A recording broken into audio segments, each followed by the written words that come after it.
Welcome, everyone, to another chilling classic, Murder at Christmas Eve, a Dr. Gideon Fell mystery. It's Christmas Eve in a quiet English village, but behind the warmth of the fires and the sound of church bells, a locked room hides a terrible secret. No footprints in the snow, no open window, and yet, a man lies dead. Before we begin, tell me, where are you listening from tonight? It began, as these things so perversely do, on Christmas Eve, a night drenched in the heavy, muffled silence that only a fall of deep snow can conjure. The village of Chilmartin lay hidden beneath white drifts, its crooked lanes deserted save for the occasional postman's bootprint or the yellow gleam of a distant lamp. Every sound, horse hooves, laughter, the far-off toll of church bells, seemed softened, imprisoned in cotton. I had gone down there to escape London's clamour, invited by Superintendent Hadley himself, who declared that even the yard must have its holidays. He had taken a small house near the green with his wife and a few old friends. I, being something between journalist and hanger-on, was tolerated for my skill in lighting a good pipe and keeping quiet when policemen spoke. But events that night would render silence impossible. By 8 o'clock, the snow had thickened to a dense curtain. The clock of Street Hilary's struck the hour, and we were sitting round Hadley's hearth with sherry and sardonic comfort when the first disturbance came, a sharp knocking at the door, followed by the entry of a constable so coated in frost that he looked sculpted from it. "Beg pardon, sir," he stammered. "It's Sir Roger Bristow at the Hall. They've found him dead." "Dead?" Hadley rose, his pipe forgotten. "In this weather? What happened?" The constable swallowed. "Shot, sir, in his study. The door was locked from inside, window bolted tight, no footprints near. His nephew broke in when he didn't answer, had to smash the panel clean through." The words landed like thunder in that small room. Hadley's wife uttered a faint cry. I remember glancing at the frost-gilded panes, where snow pressed thickly, and feeling an irrational sense of confinement, as though the world itself had sealed us in. Hadley was already reaching for his coat. "Get the car, Davis.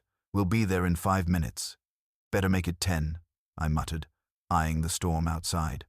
He turned to me with a grim smile.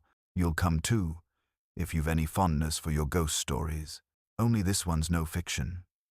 Bristow Hall stood half a mile from the village, a sprawl of dark brick and Gothic pretensions, whose turrets looked all the more menacing under their snow-laden caps.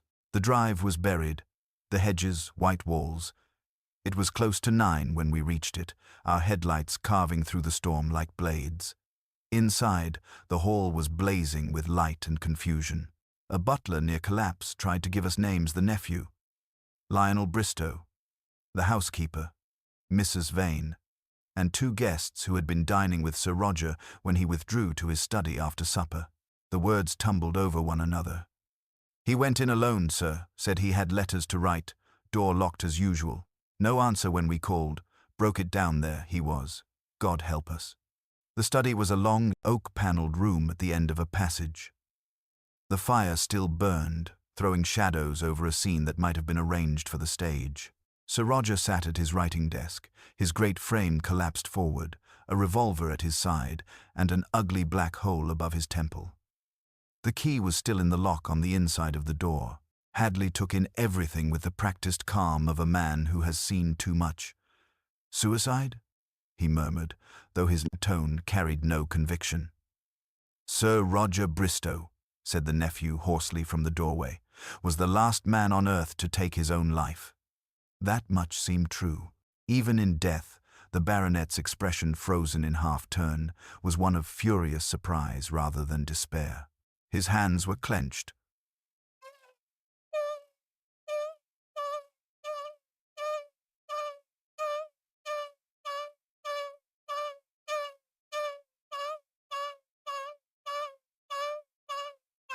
His hands were clenched, one still gripping a piece of paper on which ink had smeared into a meaningless blot. Hadley bent to study the revolver. 1 shot fired, no sign of a struggle, window locked, bolts in place. He went to the casement, tugged experimentally. It held firm. I, meanwhile, was aware of a queer sensation, the sense of time having stopped. The snow beyond the glass was an unbroken whiteness, save for the faint outline of a yew hedge below. No footprints, no marks of any kind. Mrs. Vane, the housekeeper, spoke from behind me. "The window's been that way all evening, sir. I drew the curtains myself when I brought in the tray." "And the curtains were still drawn when you found him?" asked Hadley. "Yes, sir. Mr. Lionel had to tear them down when we broke in." Hadley nodded slowly. "Then whoever fired that gun was inside this room and yet is not here now." There was a pause, a silence so dense one could hear the snow's faint hiss against the panes. Then Hadley exhaled and turned to me. "You see, old man? Not one footprint in the snow, no secret panel, no hidden passage. The perfect sealed room." He rubbed his forehead with weary disgust. "And if I know the world, someone's bound to send word to him before morning." I frowned. "To whom?" "To Fell," he said darkly. "Dr. Gideon Fell. And blast it, he'll love this." By noon the next day, the impossible death of Sir Roger Bristow was on every villager's lips. The storm had ceased, leaving the countryside a dazzling white tomb. The Yard had telephoned London, and at precisely 3 o'clock, with the punctuality of Nemesis, there came the unmistakable rumble of a cab outside the police station, followed by a prodigious wheeze and a laugh like the creak of a church organ. "Hadley!" boomed a voice that could have shaken the icicles from the eaves. "So you've gone and found yourself a miracle again." And into the room rolled Dr. Gideon Fell, vast, genial, wrapped in a great ulster that looked like a moving armchair, his shovel hat tilted back, and his walking stick tapping out a rhythm of cheerfully impending doom. Dr. Gideon Fell stood by the frosted window, his breath forming clouds as he surveyed the whitened street outside. The light from the gas lamp struck the lenses of his spectacles, giving him an oddly cherubic air if cherubs ever wore enormous scarves and carried walking sticks like bludgeons. He turned from the window, his joviality masking something sharp and merciless beneath. "My dear Hadley," he rumbled, "I do hope you've not gone and arrested anyone already. Nothing quite spoils a puzzle like premature efficiency." Hadley, who had been nursing a mug of lukewarm tea, sighed. "We've done nothing of the sort. The local men are baffled. Locked door, locked window, one gun, one dead man, and not a mark in the snow outside. There's no way anyone could have left." Fell chuckled, a deep sound like distant thunder. "Then it's either suicide or magic, and I confess, I've never yet caught a murderer who was a ghost." He lowered himself heavily into a chair, the timbers creaking in protest. "Now, tell me everything, slowly. Leave nothing out, not even the silly bits." Hadley recounted the events of the previous night. The dinner guests, the study door locked from within, the single gunshot, the smashed panel. Fell's expression grew more animated as the details emerged, his brows twitching, his lips pursing, his cane tapping the floor whenever some small point intrigued him. When Hadley reached the part about the locked window, Fell lifted his hand. "Bolted, you say? And the curtains drawn?" "Yes, drawn tight. The key still in the door." "Splendid, splendid." Fell slapped his knee, eyes gleaming. "That's precisely the sort of nonsense that makes the world worth living in," I ventured timidly. "It sounds impossible, Dr. Fell. How could anyone have escaped?" He regarded me with benign amusement. "My dear fellow, the word impossible is the banner under which all fools march. There is no impossibility, only untidy observation. A locked door can deceive, so can the snow. You'll see." An hour later, we tramped back to Bristow Hall, where the servants' whispers fell silent at our arrival. The room was just as we had left it, save for the body now removed. Only the outline on the carpet betrayed where Sir Roger had fallen. Fell shuffled to the desk, lowering his bulk with surprising delicacy. He sniffed the air, noted the faint scorch of powder, examined the ink blot with a magnifying glass drawn from his pocket. "Curious," he murmured. Our victim was writing something when interrupted. The pen lies to the right, though Bristow was left-handed, was he not? Hadley blinked. You're right. How did you know? Fell twinkled. Because the pen rolled toward the right-hand edge of the desk. Gravity has fewer secrets than men do. He turned, his great shape filling the dim study. Hadley, my dear friend, keep your men from touching a thing. This case may look frozen.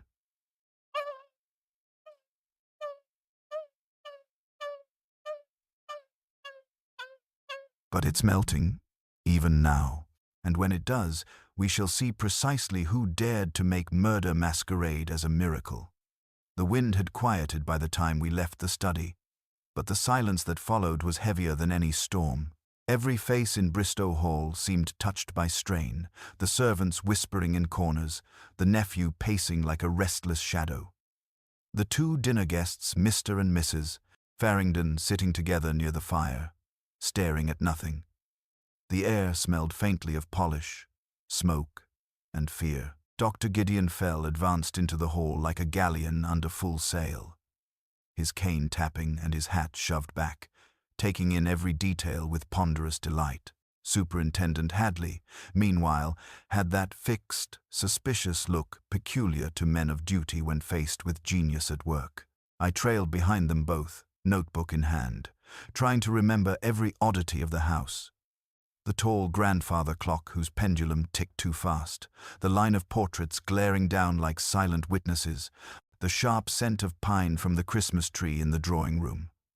Fell stopped abruptly at the threshold of the study and turned to the butler, a gaunt, worried man named Peake. Tell me, my good sir, Fell wheezed, was the house always kept so secure?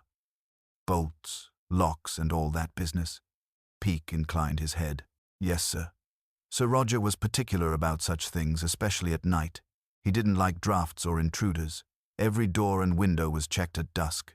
Very wise, Fell said approvingly. Suspicion, you see, is the guardian angel of common sense. His eyes glimmered behind his spectacles. And these guests last night, who were they exactly? The butler hesitated. Mr. and Mrs. Farringdon, sir. Old friends of the family. And Mr. Lionel Bristow, the nephew. They dined together at 8. Sir Roger retired to the study at past. Ah, Fell leaned on his cane. And the shot? Just before 9, sir. We heard it from the dining room, but the study door was locked. Mr. Lionel broke it down with a poker. Hadley interjected. And where were you, Peake, when you heard the shot? In the pantry, sir, setting the decanter tray. Mrs. Vane was with me. Fell's brow wrinkled. How long between the shot and the breaking of the door? 5 minutes, perhaps. Mr. Lionel tried calling first. When there was no answer, he sent me for help. Fell let out a low, rumbling, and ambled back into the study.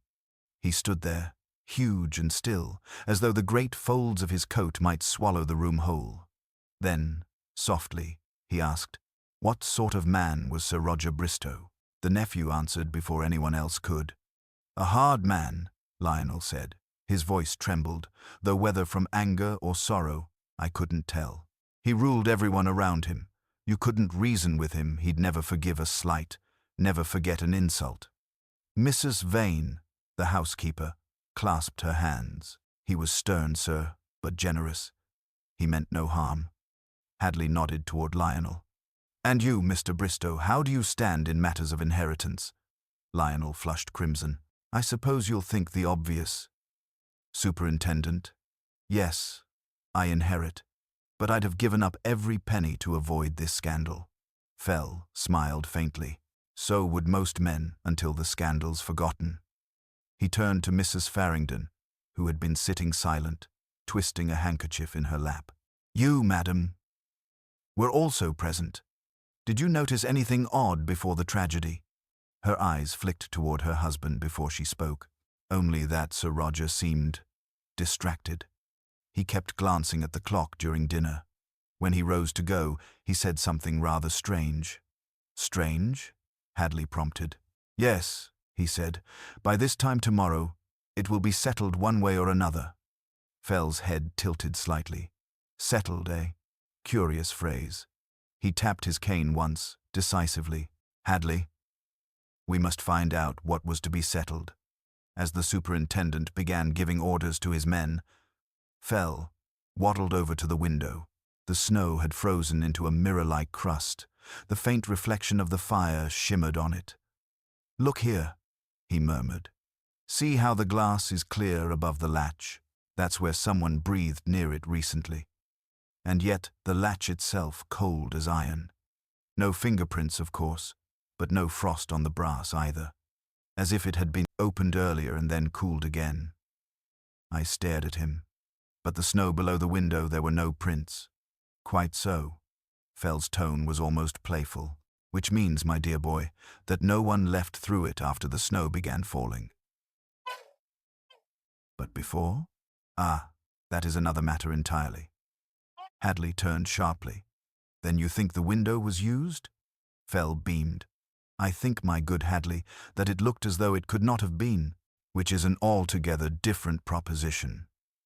He clapped his hands once, as if to summon the room's attention. "Let us see what the world insists cannot be done, and then we shall see who wanted us to believe it." At that, he shuffled back toward the desk, humming under his breath, while Hadley began noting down statements. Outside, the light faded from silver to blue, and the first stars trembled above the roof of Bristow Hall. Something vast and intricate was turning in Dr. Fell's mind, something that would soon crack the shell of this snowbound miracle. The following morning dawned bleak and bone-cold, the kind of morning when sound seems to die in the air.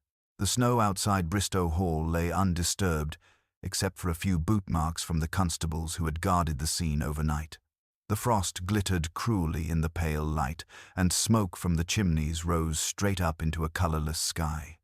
Inside, though, the tension had thickened. No one spoke much at breakfast. Even the crackle of the fire seemed hesitant. Dr. Gideon Fell occupied nearly half the dining room, wrapped in his voluminous greatcoat, and looking, as I thought, rather like a genial walrus contemplating theology. His round spectacles were misted from the steam of his tea. Superintendent Hadley sat opposite, sifting through a pile of telegrams. I lingered nearby, unsure whether I was expected to listen or keep quiet. "Well, Hadley?" Fell asked suddenly, his voice booming against the high ceiling. "Has London sent in us anything of use? Or must we rely on common sense again, that most unreliable instrument?" Hadley gave a grim smile. "You'll like this. The bullet matches Sir Roger's own revolver. No foreign hand in that part, at least. And the doctor confirms the wound could have been self-inflicted, but that's as far as the certainty goes." "Self-inflicted? Bah," Fell snorted, nearly upsetting his cup. "Every locked-room crime in Christendom begins that way. The victim conveniently shoots himself with the most inconvenient geometry imaginable." He leaned back, eyes gleaming. What of motive? There must be a reason someone would want Bristow silenced on Christmas Eve. Hadley rubbed his temples. "The nephew inherits everything. There's some talk of quarrels over money. But Mrs. Vane swears Sir Roger had recently changed his will, though no such document has been found." At this, Fell's eyebrows lifted. "No will, you say? Missing papers. And what was he writing when interrupted?" "Our blot of ink on the desk." A man preparing to draft something binding might wish for privacy. A man planning suicide would not bother with drafts at all. I ventured to add, "And yet, sir, there's no proof anyone entered or left that room. Not a footprint in the snow, no mark on the window frame." Fell nodded gravely. Precisely why the killer relied on spectacle. When something cannot happen, people cease asking how it might have. The illusion of impossibility is the finest disguise of all. Hadley sighed. "You think we're dealing with illusion, not miracle." "My dear fellow," Fell said, beaming, "all miracles worth the name turn out to be stage tricks when the curtain falls." We returned to the study shortly after, and I remember how the air there still felt colder than the rest of the house, as though the violence had left a permanent chill. The fire had long burned down to grey ash. Fell moved slowly about, prodding objects with his stick, pausing before the desk where the ink stain glistened faintly under lamplight. "Notice," he said softly, "how the ink lies smeared in a long streak, as though the pen had been snatched away mid-word. But see also the blotter quite dry. No one used it after the shot." Hadley frowned. Meaning our man did not die instantly. He was alive for a few seconds after the wound, enough to move, perhaps even to reach for something. But what? Fell's cane gestured toward the wastebasket near the hearth. "Look there." Hadley stooped and drew out a crumpled scrap of paper, half scorched from the fire. The writing on it was blurred, but I could just make out a few words. "To be delivered before midnight. No one must." The rest was burned away. "Curious," Fell muttered. Whatever message he wrote, someone wanted it destroyed quickly, and they very nearly succeeded. From behind us came a sudden gasp. It was Mrs. Vane, standing pale in the doorway, her hands twisting in her apron. "Beg pardon, sir, but that note I saw Sir Roger sealing an envelope last evening. He gave it to me to send to the post at 9, but before I could leave, Mr. Lionel told me Sir Roger had changed his mind. He took it back himself." Hadley's eyes sharpened. "You're certain of that?" "Yes, sir. It had a red wax seal, his family crest. I never saw it again." Fell let out a satisfied grunt. "Then we've found our first real ghost one, of paper and ink." He turned to Hadley. "The letter vanished. The will vanished. And yet the study was locked tight from within. Therefore, something left that room without leaving tracks. A letter can do that far more easily than a man." I must have looked bewildered. Fell chuckled softly. "Do not worry, my boy. We shall soon see whether our invisible messenger flew by post or by trickery." He reached for his hat and cane. "Hadley, fetch Lionel Bristow to the drawing room. I want to ask him about letters, legacies, and locked doors. And I advise you keep an open mind, for once you discover how a man may be killed in a sealed room, you begin to suspect how dangerous logic can be." As we followed him out, the great house creaked in the cold, and the long mirrors caught our reflections as though watching conspirators at work. The investigation had begun in earnest, and somewhere beneath that frozen roof, the impossible murder was beginning to thaw. Lionel Bristow entered the drawing room with a tight, wary expression, the kind of face that had rehearsed its composure overnight. His dark hair was neatly combed, though the pallor beneath his eyes betrayed a sleepless vigil. Fell sat waiting in a great armchair that seemed to groan under his bulk, his cane propped beside him, his round spectacles glinting in the low firelight. Hadley stood by the mantelpiece, arms folded, his eyes sharp and professional. I lingered near the window, notebook open, pretending not to shiver. "Bristow," Fell began, his tone jovial but deceptively soft. "You were kind enough to assist the constables last night. You've endured no small ordeal. I should like to trouble you for a few more details, matters of sequence, not suspicion." Lionel gave a curt nod. "Ask what you please, Doctor." "Excellent. First, this business of the letter. Mrs. Vane says she saw Sir Roger sealing one to be posted before midnight. Yet, she was stopped by you, who said your uncle had changed his mind. Do you recall that moment?" Lionel hesitated, then spoke carefully. "Yes, I'd just gone to the library for a book when I passed her in the hall. She had the envelope in her hand. My uncle called from his study and told her to wait, that he would handle it himself. I merely repeated the message." Fell's brows twitched upward. "You heard him call, did you?" "I did." "At what distance?" "From the corridor, outside the study door." Fell's voice dropped to a murmur. "And the door was closed?" Lionel frowned. "Yes, of course." "Why?" "Because, my dear sir," Fell said, leaning forward, "that door is as thick as a church gate. One could barely hear a pistol through it, let alone a calm voice giving instructions. If you truly heard Sir Roger speak, he must have been shouting, or else you mistook another sound entirely. Lionel's composure faltered for an instant, but he recovered quickly. I may have imagined it. I was confused. There was shouting later, after the shot. Hadley stepped in smoothly.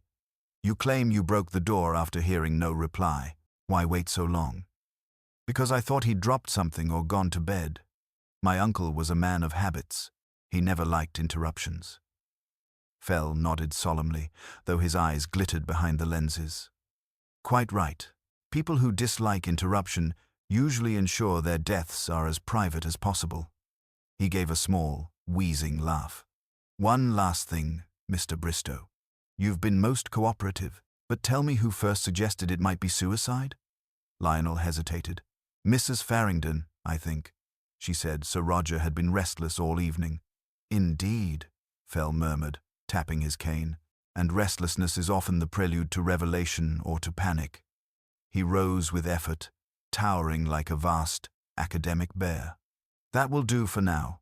Thank you, Mr. Bristow. When the nephew had gone, Fell turned to Hadley with quiet satisfaction. He's lying, of course. He heard something through that door, but it wasn't a voice. The trick begins there. Hadley, the trick always begins with what we think we hear. And as he spoke, somewhere deep in the house, the grandfather clock began to strike 11.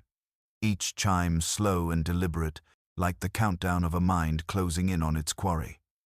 Dr. Fell remained standing long after Lionel Bristow had gone, his bulky silhouette framed against the hearth glow. The room had grown still again, and I could hear the faint ticking of the clock in the hall, each beat echoing like the slow rhythm of thought. He looked not at Hadley, nor at me, but at the empty space where Lionel had stood as though something invisible still lingered there. Hadley, he said finally, you recall the expression of our late baronet? That face of startled fury? Hadley nodded. Hard to forget. Looked as though he'd been shot in the middle of an argument. Precisely, Fell said. Now, consider if a man intends to kill himself, he doesn't look astonished when he succeeds. Surprise implies company. Hadley frowned. Yet there's still no way another person was in that room when the shot was fired. Fell gave a soft, rumbling chuckle. That is what we are meant to believe. But an impossible crime, my dear Hadley, always hides its simplicity under a cloak of contradiction. The trick lies not in entry or exit, but in timing. Before Hadley could respond, a sharp knock came at the door. Mrs. Farringdon stood there, pale and tremulous, her gloved hands clasped together. Dr. Fell, she said, may I speak with you? It's about last night. He bowed his great head solemnly. Of course, madam. Pray, come in. She stepped inside, eyes darting nervously between us. I didn't mention it before, because I thought it unimportant, but during dinner, just before Sir Roger left the table, I heard something strange from the study. A sort of metallic click, like a latch or a mechanism. Hadley straightened. A gun being loaded, perhaps. She shook her head quickly. No, more distant, almost delicate. And later, when we heard the shot, I could have sworn the sound didn't come from behind the door at all, but from above us, near the ceiling. Fell's eyes gleamed. Above, you say? Fascinating. He turned to Hadley. You see, there's a fine difference between where a sound is and where it seems to be. Most men never think of it. Mrs. Farringdon clasped her coat tighter. Does that mean anything, Doctor? Indeed it might, Fell said gravely.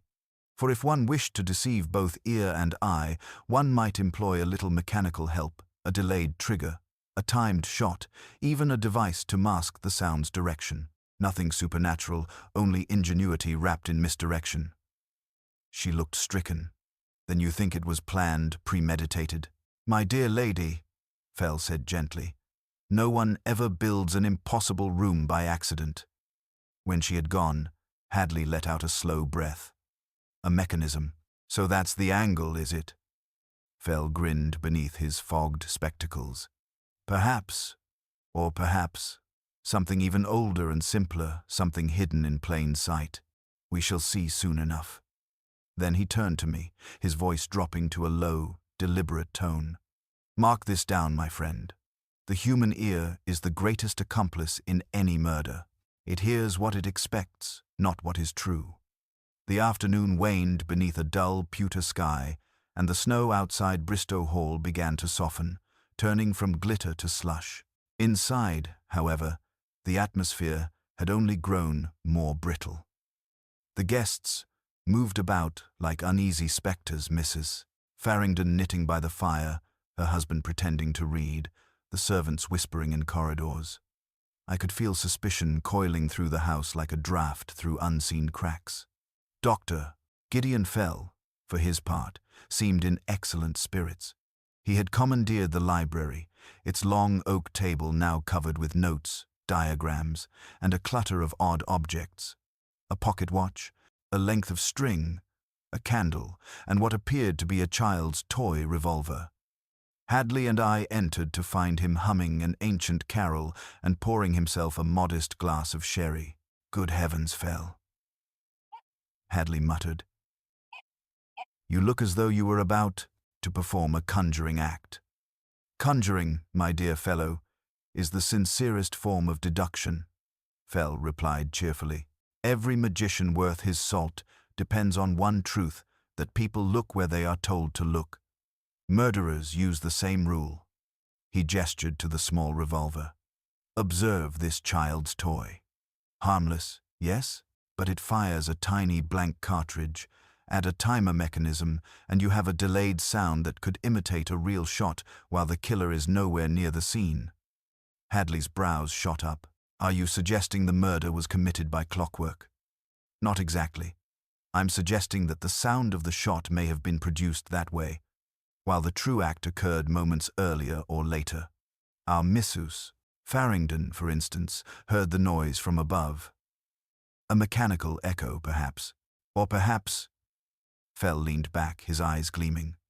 A false report altogether. I confess my head was spinning.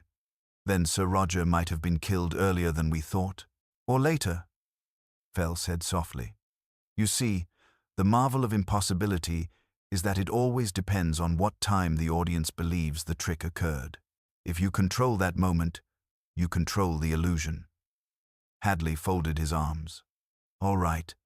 Say you're right. Where's this mechanism, then? We've searched the study from carpet to ceiling. Fell pointed to the notebook before him. You searched for what you expected to find, a weapon, a wire, a clock, but perhaps you overlooked something that's both part of the room and invisible because it belongs there. Something that fits the victim's habits so perfectly no one questioned it. He pushed back his chair, struggling to his feet with a wheeze. Come along, both of you. We're going to test a theory. Bring that watch, if you please. When we re-entered the study, twilight had crept in. The fire burned low, shadows trembling across the walls. Fell went straight to the writing desk and nodded toward the great-grandfather clock outside in the corridor. When that clock strikes the half-hour, gentlemen, he said, I want you to listen, not to the chime itself, but to what comes after. We stood there in tense silence. The clock began to toll deep, resonant, slow. And then, faint but unmistakable, came a click from somewhere inside the room. Fell's cane rapped the floor. There, he cried triumphantly. You heard it. The same sound Mrs. Farrington described. Gentlemen, our ghost has just spoken, and it's made of gears and brass. The faint click seemed to linger in the air long after the echo of the clock's chime faded. Even the flames in the hearth trembled as though aware of it. Hadley and I exchanged startled glances, while Dr. Fell's massive shoulders shook with something that might have been laughter or satisfaction. He moved toward the source of the sound, his cane thudding softly across the rug. There, he murmured, peering up at the corner above the bookcase. Our culprit left us a whisper, as murderers sometimes do when they cannot resist applause. He tapped the cane once against the paneling, listening. A hollow resonance. I should wager there's a cavity behind this woodwork. Hadley motioned to a constable, who fetched a screwdriver and carefully prized away the narrow panel. The wood came loose with a groan of protest, and behind it, nestled amid a tangle of dust and old wiring, was a small brass device. It resembled a pocket watch, joined to a short metal tube. Fell's eyes glinted.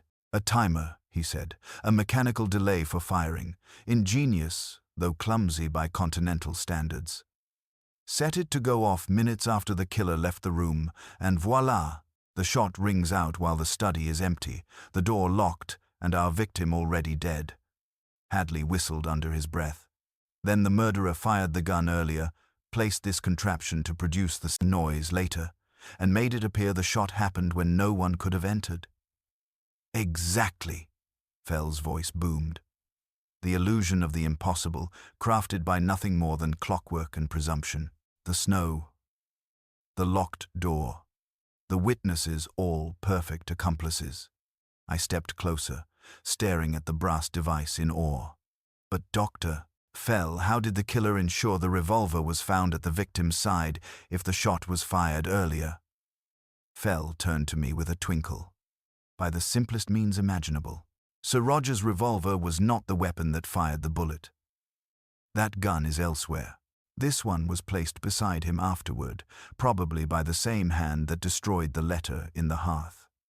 The revelation hung in the air like frost.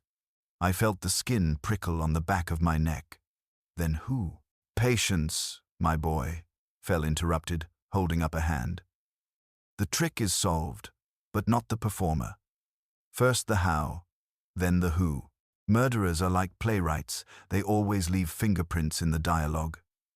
He stooped over the ashes of the hearth, poking them delicately with his stick. A charred fragment fluttered free, part of a wax seal, crimson and cracked. Fell lifted it gingerly between his fingers. A family crest, he said. The missing letter's remains. The murderer thought to burn it completely, but the clock betrayed the timing. He couldn't risk waiting longer. Hadley's tone grew taut. Then we're looking for someone who could have set the device and returned before the body was found. That narrows it to 3, Bristow, Farringdon, or his wife. Fell's expression darkened, though the corners of his mouth still quirked upward. Yes, Hadley, 3 souls, 1 mechanism, and a single, fatal miscalculation. Now, my dear Superintendent, let us see which of them had both the patience for machinery and the nerve for murder. He straightened, brushing soot from his fingers. Summon them all to the drawing room. It's time we set the stage for Act 3. Within half an hour, the drawing room at Bristow Hall had taken on the strained quiet of a theatre before the curtain rises. Snowlight filtered through the tall windows, laying a pale sheen across the polished furniture. Mrs. Farringdon sat stiffly in a wing chair. Her gloved hands knotted together. Her husband stood behind her, pale and tight-lipped. Lionel Bristow hovered near the fireplace, his gaze shifting uneasily between Dr. Fell and Superintendent Hadley, who loomed beside the door like a judge about to pronounce sentence. Dr. Gideon Fell entered last, moving ponderously, his vast ulster billowing behind him like a magician's cloak. He positioned himself before the fire, leaning on his cane, spectacles glinting. The room seemed smaller with him in it. "My friends," he began in a tone of grave good humor, "we have, I think, been chasing ghosts, footless, invisible phantoms conjured by the oldest trick in the trade, misdirection. Yet the trick is done, the props discovered, and the murderer's illusion is over." Lionel's voice cracked. "Then you know who did it?" "I do," Fell said mildly. "But first, the story. Every locked room crime tells a story, a fairy tale for adults. Ours begins when Sir Roger Bristow, a man both proud and obstinate, received an unpleasant revelation. He was preparing to alter his will, hence the missing document and the letter meant to be posted before midnight. Someone in this house knew of that intention and knew the change would destroy them. Hadley watched him sharply. So the killer acted first. Just so, Fell agreed. But he faced a problem. Sir Roger never received visitors in his study without locking the door behind him. To kill him there, one must either remain unseen inside or create the illusion of suicide. The murderer chose the latter. He shot Sir Roger earlier in the evening, shortly after 8:40, when everyone believed he was still writing. Then he set a small clockwork device behind the panel, designed to go off minutes later, producing the sound of a gunshot while the victim lay dead and the killer far away at dinner. Mrs. Farrington gave a small cry. "But that means none of us heard the real shot." "Precisely, madam," Fell said, bowing slightly. "The true murder was silent. The noise you heard was theatre." Lionel Bristow's colour drained. "Then why accuse us? Anyone could have built that thing." Fell smiled faintly. "Not quite. Only one of you had both access to Sir Roger's workshop, where he kept his mechanical curios and the skill to tinker with fine metalwork. Only one of you knew his routine well enough to time the device to the half-hour strike of the clock, and only one had the motive of immediate ruin if Sir Roger lived to post that letter." Hadley's eyes narrowed. "You're speaking of Farrington." Mrs. Farrington gasped, turning to her husband. His expression hardened. "That's absurd," he said coldly. "I'm no engineer." Fell's cane struck the floor. "No, but you are an investor in mechanical toys. You supplied Sir Roger with those very timers from your factory last month. The ashes of the seal in the hearth bear your company's emblem, and your wife heard the device because you set it yourself. Fool that you were never dreaming that a faint click could betray you." A long, dreadful silence followed. The fire popped once, scattering sparks. Then Mr. Farrington sagged against the mantel, his voice a whisper. "He was going to expose me, ruin me. I meant only to frighten him. Yet fright," said Fell gravely, "is a treacherous servant. It too often serves death." Hadley stepped forward, the handcuffs gleaming in the dim light. "Mr. Farrington, I'm afraid you'll come with me." As he was led away, Fell lowered himself heavily into the armchair, breathing out a long sigh that sounded like wind through a church vault. "There's your miracle undone, gentlemen. Only a machine and a man's folly and the oldest of motives, money and fear." When the door closed behind Hadley and the prisoner, silence settled over Bristow Hall like the last drifting snow. Mrs. Farrington sat motionless, staring at the hearth where the flames had sunk to dull embers. Lionel Bristow stood beside her, his face grey with fatigue and disbelief. I could still hear the crunch of boots outside as the constables led the captive away into the frozen dusk. It was over, but the house felt emptied, drained of something invisible yet immense. Dr. Gideon Fell remained in his chair, motionless except for the faint wheeze of his breathing. The lamplight caught the rims of his spectacles, turning them to gold. After a long pause, he said quietly, "The pity of it is always the same. Murder is never clever, not really. It's only the noise a desperate soul makes when logic closes in on folly." Lionel's voice broke the stillness. "I can't believe it. The Farringtons, both of them, pretending all this time?" Fell nodded gravely. "Pretending is easy when people see only what they expect. The trick of impossibility relies on that. They were drowning in debt, and Sir Roger's new will would have cut them off entirely. A simple mechanical toy became their salvation until the illusion turned against them. A clock can delay a shot, my boy, but not conscience." Mrs. Farrington rose shakily, clutching the edge of the mantel. "I didn't know," she whispered. "He told me it was a harmless demonstration, a test for one of his inventions." Fell looked at her with unexpected gentleness.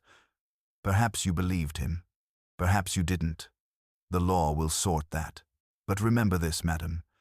Every false miracle must one day meet its explanation, and every lie must face the moment it stops sounding true." She gave a faint sob and hurried from the room. When she had gone, Fell reached for his hat and cane. "Come, gentlemen," he said, his booming tone softening to something almost kind. "We've been surrounded by too much death. Let's find a pub with a decent fire and something that doesn't taste of tragedy." Outside, the evening had turned to velvet black. The snow reflected the pale gleam of lanterns as we walked down the lane toward the village. The air was sharp, and the world seemed newly still purged by revelation. Hadley walked ahead, his coat collar turned up, while Fell trudged behind, a vast silhouette puffing faint clouds of breath, like smoke from a steam engine. At last I ventured, "Dr. Fell, do you ever tire of these impossible puzzles?" He laughed, a rolling, thunderous sound that seemed to warm the air. "Tire of them? My dear fellow, impossibility is the only honest companion left to an aging man. It keeps the blood moving. But I'll tell you a secret." He paused at the inn door, his spectacles glinting. "The true miracle is never in the crime, but in the way ordinary men insist on believing the impossible until reason brings them home again." And with that, he swept inside, leaving the snow to fall softly behind us, covering, as it always does, the last footprints of human folly beneath a spotless white. Later that evening, the three of us sat in the snug of the King's Arms, a small village inn whose beams sagged with age, and whose hearth roared with benevolent warmth. Outside, snow still drifted against the windows. But inside, the glow of firelight and the low hum of conversation made the world feel suddenly human again. Superintendent Hadley had removed his greatcoat and was nursing a glass of brandy. Fell, planted firmly in the largest chair like an amiable mountain, had already demolished a plate of cold beef and was contemplating a pint of ale with scholarly devotion. I sat opposite, still shaken by the day's events, trying to reconcile the mundane cheer around us with the horror we had left behind. "Do you know," Fell said finally, between puffs of his pipe, "there's something almost comforting about an impossible crime. It reminds one that human beings still have imagination, even if they use it wickedly. A locked door, a snowfield without footprints, a gunshot in solitude, each is an attempt to outwit the very laws that bind us." He gave a wheezing chuckle. "But the laws always win," Hadley grunted. "You make it sound poetic. I call it cold-blooded calculation." "Farringdon nearly fooled us all." Fell waved his hand. "Nearly. Yes, but he forgot the golden rule of impossibilities. If it looks too neat, it's a performance. He built the whole scene for an audience us. The locked door, the silent snow, the delayed gun. Every trick relies on attention, and attention is a dangerous thing. The murderer's vanity always gives him away." I leaned forward. "Was that why you waited until the clock chimed, to prove the timing, not the man?" Fell's eyes twinkled. "Exactly. That click was his encore, the sound that betrayed the stage. Had we not listened, had we trusted the appearance of the moment, we might have hanged the wrong man." He puffed contentedly, sending clouds of smoke swirling toward the rafters. "Observation, my dear boy, is only half the game. The rest is patience, the art of waiting until the world contradicts itself." Hadley gave a weary smile. "You make it sound easy, Fell, but I don't envy your kind of brain. I'd rather chase a dozen pickpockets than one locked-room fancy." "Then you're the happier man," Fell said, lifting his mug. "For when one spends too long among miracles, one forgets the comfort of common sense. Still, I'll drink to you both for reason, for decency, and for the blessed noise of ordinary life." We raised our glasses. For a long moment, the only sounds were the hiss of the fire and the distant moan of wind in the chimney. I remember thinking that this, too, was a kind of miracle, the stillness after turmoil, the return to order. Fell broke the silence at last, chuckling deep in his chest. "Well, gentlemen, that's Christmas Eve for you. Snow, murder, and roast beef. Next year, I vow to spend it with nothing more dangerous than a pudding." But as he leaned back, the firelight catching his spectacles, there was something in his smile, a shadow of thought. Perhaps that told me Dr. Gideon Fell would never truly escape the impossible. It followed him, as surely as his cane and his laughter, wherever mystery dared to hide. The next morning dawned clear and brittle, a sky of winter blue stretching over the village as though it had never known storm or sorrow. The snow sparkled like powdered glass, and the chimneys sent up thin grey ribbons of smoke into the still air. Bristow Hall, viewed from the road, looked once more like a stately country house instead of the stage for tragedy it had been. Yet for all its calm, there lingered that faint, unshakable chill which follows the revelation of dark truths. Dr. Gideon Fell emerged from the inn just after breakfast, bundled in his ulster, his shovel hat tilted rakishly, and his cane tapping the cobblestones like an impatient drum. Hadley was waiting by the motor car, his collar up against the cold, while I lagged behind, scribbling the last lines of my notes before we departed. "Well, Hadley," Fell said with mock solemnity, "another Christmas miracle stripped of its halo. I sometimes wonder how many angels we've sent packing over the years." Hadley gave a tired grin. "If angels commit murder, you'll find a way to arrest them too." "Not arrest," Fell wheezed. "Only cross-examine." He settled heavily into the car, puffing out a long breath that steamed the window. "But tell me, do you know what truly intrigues me about this case? Not the device, not even the motive, but the courage it takes for ordinary men to build impossibilities. It's almost admirable. In a grim way, there's a kind of artistry in deceit." Hadley snorted. "You've a strange idea of art." "Perhaps," Fell said mildly, "but consider this. The impossible crime always begins with beauty. The beauty of precision, of timing, of illusion, and ends, inevitably, in ruin. The audience applauds too soon, and the curtain falls on a corpse. I watched the countryside roll past as we drove the fields rimmed with frost, the distant church spire rising like a finger of ice. Do you think people will ever stop believing in impossible murders, Doctor Fell?" I asked. He turned his great head, eyes twinkling beneath the fogged lenses. "My dear fellow, they'll believe in them as long as they believe in ghosts, miracles, and the promise of justice. We're wired to crave astonishment, to think that somewhere beyond the ordinary lies magic. But the true wonder, I think, is that reason, plodding, wheezing old reason, can still chase miracles down and expose their gears." Hadley laughed quietly. "You make the yard sound romantic." "Romantic?" Fell boomed, his laughter shaking the motor car. "Good heavens, no. I make it sound necessary." When we reached the station, the bells of Street Hillary's began to ring for Christmas morning. Villagers hurried through the snow carrying parcels and greetings, their breath silver in the air. Fell paused before stepping aboard the train, his cane sinking lightly into the drift. He looked back at us, eyes crinkling with warmth. "Gentlemen," he said, "let us hope next Christmas brings us peace instead of paradox." The whistle blew, and the train carried him off into the white distance, an immense figure fading into steam and sunlight, leaving behind the faint echo of laughter, and the lingering thought that even the impossible must, in the end, bow to reason.